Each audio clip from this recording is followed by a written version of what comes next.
يا معلم شايف هذا الايفون 17 برو ماكس؟ هي قطعه نادره ومحروفه، الشركه صنعتها وبعثت لي اياها لهون. ليش؟ لانه انا الوكيل حصري لشركه ايفون، لذلك انا بعطيك قطعه محروفه ضد الحرق، ضد الكسر، ضد الغرق، بتاخده وبتدعي لي. بس يا معلم انا خايف التليفون يكون فيك اخده وما يطلع اوريجينال. لك شو ما يطلع اورجينال معلم؟ صار لي ساعه بحكي لك ما وثقت فيني، انت وثاق فيني وما عليك، خده وبتدعي لي يا بولك.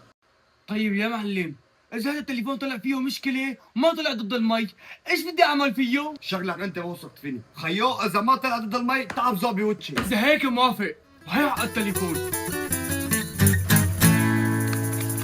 لك يا حبيبي اذا هذا التليفون بيطلع اوريجينال تعال بذوق بوجهي. يا سيدي اوريجينال وضد المي كمان. وضد المي؟ طيب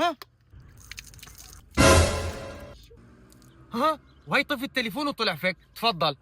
لعما طفي التليفون انا بفرجي. معلم التليفون طلع ما ضد المي، طلع فيك، رجع لي مصرياتي. لك يا حبيبي انا شو قلت لك اذا التليفون ما طلع اورجينال تعب ذوق بنص وجهي، صح؟ صح. اما انت بذوق بنص وجهي. احسن ما تروح ببلاش.